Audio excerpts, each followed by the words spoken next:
बच्चों की शादी उस उम्र में ही कर दी जाती थी जब वो ना समझ होते थे। बच्चों की शादी मात्र 3-4 साल की उम्र में होना और किसी भी वजह से लड़के की मृत्यु हो जाने पर उस लड़की को उसके साथ ही जला देना, ऐसी प्रथा थी हमारे समाज में। लड़की को मृत पति के साथ जला देना, ये कैसी प्रथा? हाँ, ऐसी ही प्रथा थी, ये सती प्रथा। क्या किसी ने इसका विरोध नहीं किया? विरोध? हाँ, विरोध किया गया। समाज के कुछ प्रबुद्ध विचारकों ने इसका विरोध किया। काफी संघर्ष किया गया इसे रोकने के लिए, और ऐसा कानून बना दिया गया कि पति की मृत्यु हो जाने पर पत्नी को साथ सती नहीं किया जाएगा। इस प्रकार के प्रयासों से कानून तो बन गया। अब बेशक महिला को साथ नहीं जलाया जाएगा, लेकिन उनकी स्थिति क्या होगी इस पर किसी ने नहीं सोचा। जरा सोचिए, समाज में विधवा महिला के लिए कैसी व्यवस्था की गई होगी। बड़ी ही दयनीय स्थिति बना दी गई थी उनकी। न भोजन ही पेट भर खा सकती थी और न सामान्य जीवन ही जी सकती थी। मनुष्य का जन्म पाकर भी उन्हें जानवर से भी बदतर जीवन जीना पड़ रहा था। पर कहते हैं ना, हर रात का सवेरा होता है, और सवेरा हुआ। सवेरा तब हुआ जब आर्य समाज के संस्थापक पूज्य महर्षि दयानंद सरस्वती जी ने उनके दर्द को महसूस किया। उनका हृदय व्याकुल हो उठा, चित्कार उठा। उन्होंने चिंतन किया, मनन किया और निर्णय लिया कि वो विधवाओं की स्थिति को सुधारने का प्रयास अवश्य करेंगे। ये महर्षि दयानंद सरस्वती जी एवं उनके अनुयायी ही थे जिन्होंने सर्वप्रथम विधवाओं के जीवन को संवारने का व्यवहारिक कदम उठाया। उन्होंने दृढ़ निश्चय से लोगों को समझाया, अपने प्रवचनों के माध्यम से, उपदेशों के माध्यम से, और विधवाओं की दशा सुधारने के लिए निरंतर प्रयास किए। क्या प्रयास हुए? ये प्रयास किस प्रकार किए गए और कितने सफल हुए ये प्रयास? आइए देखते हैं।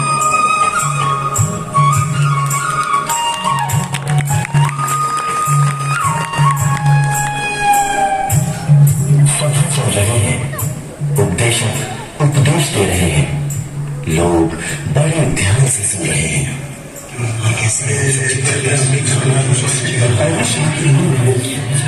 ईश्वर ने सभी जीवों को उत्पन्न किया है और सभी को जीवन यापन करने के समान अधिकार दिए हैं। वो परमेश्वर हम सबका पिता है, और हर पिता चाहता है कि उसकी संतानें आपस में भेदभाव ना करें और सभी की भलाई का ध्यान रखें। कोई भी जीव दूसरे जीव के दुख का कारण ना बने, किसी को दुख न पहुंचाए। सोचिए, किसी पिता के 2 बेटे हैं। एक बेटा सुखी है, खुश है, और दूसरा दुखी है। तो पिता दुखी होंगे या खुश? निश्चित ही पिता दुखी होंगे। हमें अपना आचरण ऐसा रखना चाहिए कि हम सभी एक दूसरे की खुशी का कारण बने, दुख का नहीं। आज हम महिलाओं की समाज में स्थिति देखते हैं। आप सभी जानते हैं कि समाज में विधवा महिला, बालिका किस प्रकार का जीवन जी रही है। ये हमारी बनाई गई व्यवस्था है। उन्हें इस दयनीय स्थिति से बाहर लाना होगा। केवल कानून बना देने से काम नहीं चलेगा। इस अवस्था को बदलने के लिए आगे आना होगा। संकल्प लेने होंगे, संकल्प लेने होंगे उनकी जिंदगी संवारने के लिए।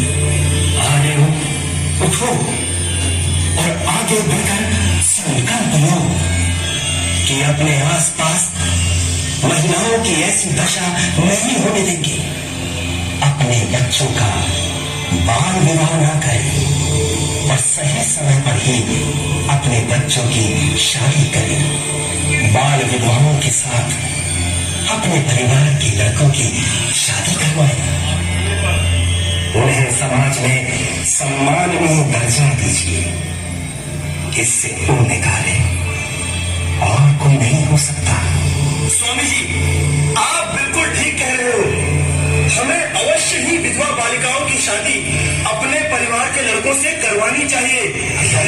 स्वामी जी, मैं संकल्प करता हूँ कि मैं अपने बेटे की शादी किसी विधवा से ही करवाऊंगा।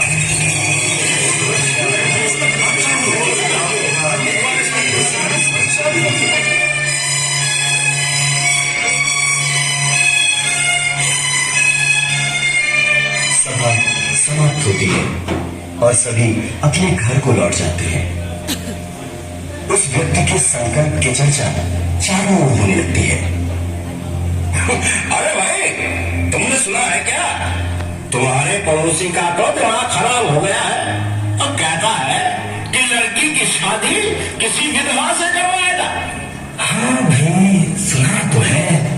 अब लेकिन क्या करें, किसी की सुनता थोड़ी है, बस दिमाग में यही है। अरे भाई, ऐसा कहीं होता है क्या? और होता क्या है? अब वो तो कहता है कि शादी तो विधवा से ही होगी। अरे तुम लोग क्यों परेशान हो रहे हो? अरे जब उसे समाज की, लोगों की परवाह ही नहीं तो जो मर्जी करता रहो। हाँ भाई, हम देखते हैं कैसे होगी उसके बेटे की शादी। हाँ, बिल्कुल ठीक कह रहे हो भाई। देखते हैं कि कैसे होगी उसके बेटे की शादी। कहना तो बहुत आसान है, करवाएगा ना तब देखेंगे।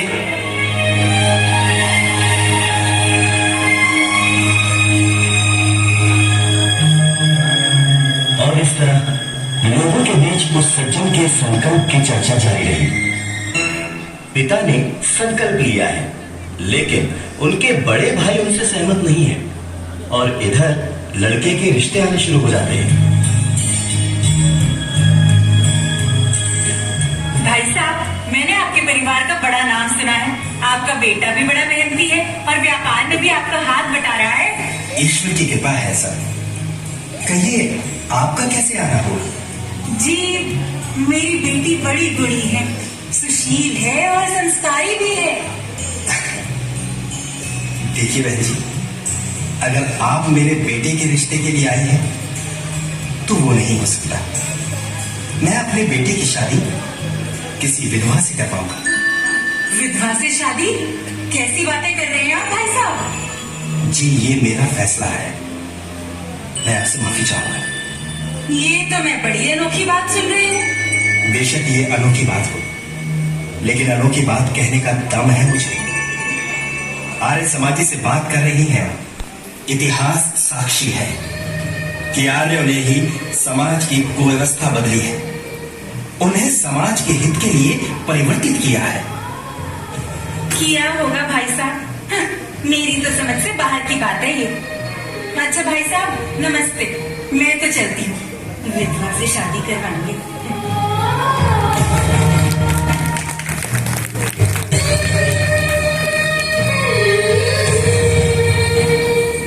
रिश्ते वाली लौट जाती है। धीरे धीरे बात चारों ओर फैल जाती है। वो लड़का व्यापार के सिलसिले में दिल्ली आता रहता था और एक आर्य समाजी सेठ के साथ भी उसका व्यापार था। सेठ जी उससे कई बार मिले और एक दिन उससे पूछ लिया,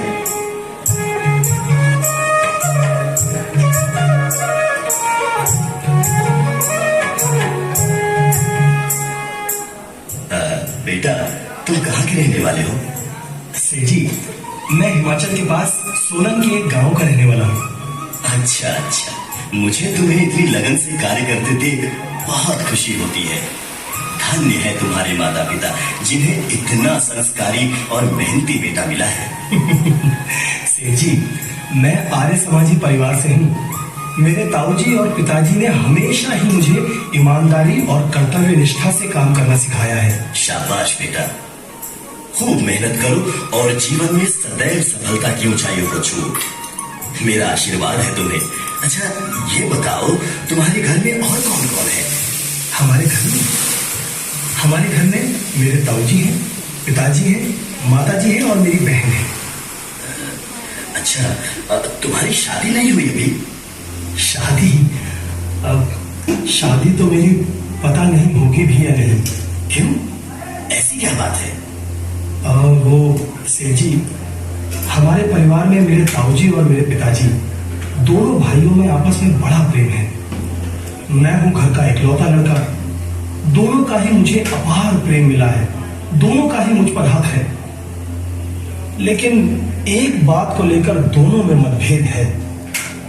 मेरे ताऊजी मेरी शादी कुंवारी लड़की से करवाना चाहते हैं, लेकिन मेरे पिताजी ने संकल्प लिया है कि वो मेरी शादी किसी विधवा से ही करवाएंगे। अब दोनों ही अपनी अपनी बात पर अड़े हैं।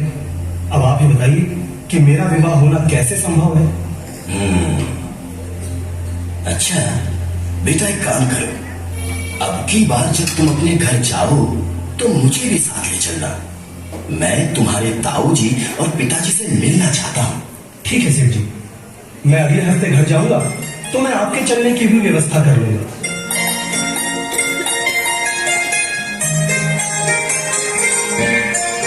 सेठ जी लड़के के साथ उसके घर पहुंचते हैं। ताऊजी प्रणाम। जीते रहो बेटा। प्रणाम पिताजी। जीते रहो बेटा। पिताजी, सेठ जी दिल्ली से आप लोगों से मिलने आए हैं। अच्छा, आइए सेठ जी, पधारिए, आपका स्वागत है। धन्यवाद। बैठिए। भाई साहब, आपका बेटा मेरे पास पिछले कई दिनों से व्यापार के लिए आता रहता है, बड़ा ही संस्कारी है। हमें अपने बेटे पर गर्व है सेठ जी। हमारा तो सारा काम इसी ने संभाल रखा है। भाई साहब, मुझे इसकी शादी के लिए आपके संकल्प के बारे में पता लगा। बड़ी खुशी हुई ये जानकर कि आज भी आप जैसे सज्जन समाज को परिवर्तित करने की बात करने का साहस करते हैं और अपने घर से इसकी पैरवी करने का संकल्प है आपका। सुनो सेठ जी, ऐसा कुछ नहीं होगा। हमारे घर के चिराग की शादी तो कुंवारी लड़की से ही होगी, बस ये ध्यान रखना। ठीक है, ठीक है, आप यहाँ बैठिए और आप दोनों ही शांति से मेरी बात सुनिए। मैं जिस कन्या का रिश्ता लेकर आया हूँ वो आप दोनों के ही संकल्प और इरादों को पूरा करती है। वो कैसे? मेरे दूर के रिश्तेदार की बेटी की शादी 5 साल में ही हो गई थी, जैसी समाज में रीत थी, और 7 साल के बाद उसका ससुराल जाना तय किया गया था। लेकिन दुर्भाग्यवश शादी के कुछ दिन बाद ही उस लड़के की मृत्यु हो गई और वो लड़की विधवा कहलाने लगी। छोटी सी बच्ची को बड़ी ही दयनीय स्थिति में रखा जाने लगा।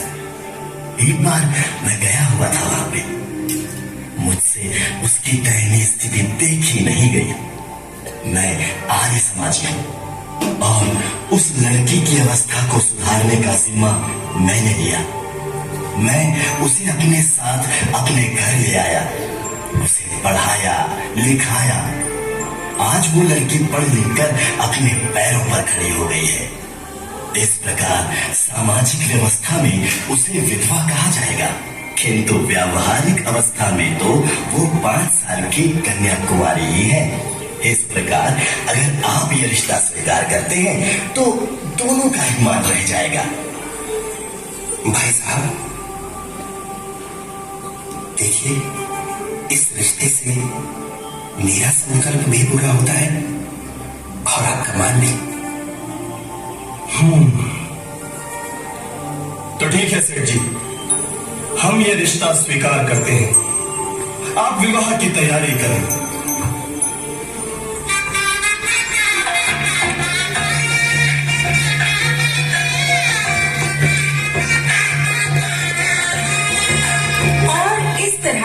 उन दोनों की शादी संपन्न हुई और उस कन्या को जीवन साथी के रूप में एक योग्य व्यक्ति मिला। ऐसे ही एक एक करके सैकड़ों आर्य समाजी परिवारों ने विधवा उद्धार करने में महत्वपूर्ण भूमिका निभाई और समाज की सोच में बदलाव का जो काम कानून न कर सका उसे आर्य समाजियों ने अपने व्यवहारिक जीवन में अपनाकर सामाजिक विद्रोह और विरोध सहकर भी पूरा करके दिखाया। आज सारा समाज गवाह है कि इस देश में जो अवस्था आज से 100 वर्ष पहले विधवाओं की थी, आर्य समाज के आंदोलन के कारण उसमें जबरदस्त बदलाव आ गया है। लेकिन अभी भी बहुत सी बुराइयों के प्रति लड़ना शेष है। तो आइए हम सब मिलकर संकल्प करें कि इन बुराइयों के खिलाफ हमेशा लड़ते रहेंगे।